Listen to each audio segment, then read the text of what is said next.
Canal भी उतारा जाता है। एक हाथ से बाइक चला रहा हूँ, दूसरे हाथ से मैं दोबारा फिर नहर की तस्वीर, रोड के केनाल भी, रोड की वीडियो बना रहा हूँ।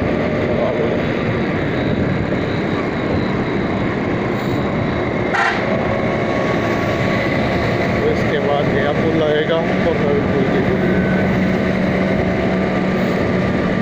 नए पुल से साथ ही हम ताजपुरा स्कीम की तरफ जाएंगे। चलो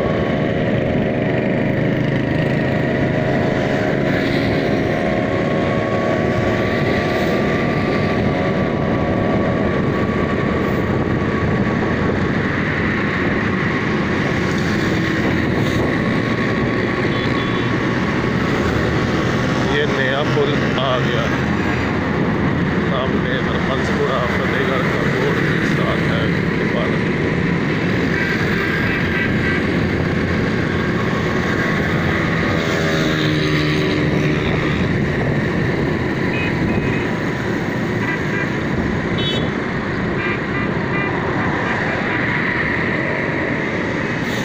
यहाँ से हम ताजपुरा स्कीम की तरफ चल रहे हैं।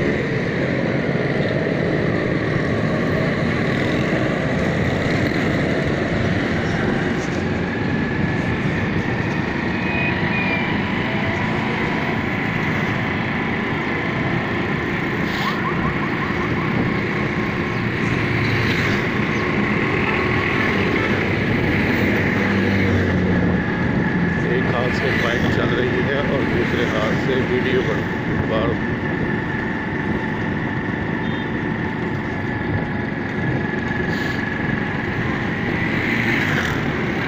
ट्रेन का फाटक आ गया।